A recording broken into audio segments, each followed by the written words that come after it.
അപ്പുറമായി അതിർക്കും മേലെയായി ഒരു കാര്യമുണ്ട്. ആരാണ് നമുക്ക് പിന്തുണ തരുന്നതെന്ന് അതിൽ എല്ലാം അടങ്ങിയിട്ടുണ്ട്. നിങ്ങൾക്ക് മനസ്സിലായി കാണുമെന്ന് ഞാൻ വിശ്വസിക്കുന്നു. ചാനലുകാർ ഇപ്പം തന്നെ അത് വ്യാഖ്യാനിക്കും. ദിയയുടെ കാര്യമാണ് സൂചിപ്പിച്ചതെന്ന്. ദിയയുടെ കാര്യം തന്നെയാണ് സൂചിപ്പിച്ചത്. ദിയെ സപ്പോർട്ട് ചെയ്യുന്നത്, ചെയർപേഴ്സൺ സ്ഥാനത്തേക്ക് സപ്പോർട്ട് ചെയ്യുന്നത് LDF വേണോ UDF വേണോ, അല്ലെങ്കിൽ നമ്മൾ പിന്തുണ നൽകേണ്ടത് LDFനാണോ UDFനാണോ?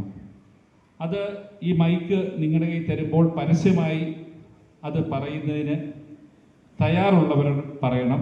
അത് ഇവിടെ നമ്മൾ രേഖപ്പെടുത്തും. അല്ല എങ്കിൽ നമ്മൾ ഒരു പ്രിൻ്റ് ചെയ്ത ഒരു പേപ്പർ ഇതിൽ അഭിപ്രായം പറയാൻ തയ്യാറുള്ളവരുടെ അടുത്ത് നമ്മൾ എത്തിക്കും. പാലാ നഗരസഭ ആര് ഭരിക്കുമെന്ന കാര്യത്തിൽ തീരുമാനം സ്വീകരിക്കാനായി സ്വതന്ത്ര സ്ഥാനാർത്ഥികൾ വിജയിച്ച വാർഡുകളിലെ ജനപ്രതിനിധികളുടെ ആവശ്യപ്രകാരം വോട്ടർമാർ ഒത്തുചേർന്ന് അഭിപ്രായ സമന്വയം നടത്തി.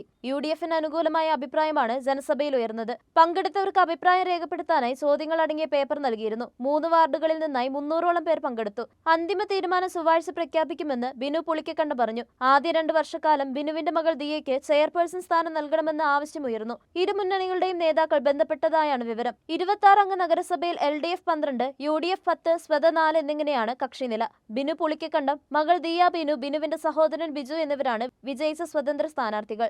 UDF ഔദ്യോഗിക സ്ഥാനാർത്ഥിക്ക് ബദലായി 19-ാം വാർഡിൽ മത്സരിച്ച് വിജയിച്ച സ്വതന്ത്ര സ്ഥാനാർത്ഥി മായ രാഹുലിന്റെ നിലപാടും നിർണായകമാകും. പാലാ നഗരസഭയിലെ വാർഡ് 13 മുരിക്കുംപുഴ, 14 പരിപ്പിക്കുന്ന്, 15 പാലംപുരയിടം എന്നിവിടങ്ങളിലെ വോട്ടർമാരുടെ ജനസഭയാണ് ഇന്നലെ വൈകുന്നേരം Pala Murikkumpuzha പുളിക്കങ്കണ്ടത്തിൽ orchard river mansion ഓഡിറ്റോറിയത്തിൽ ചേർന്നത്.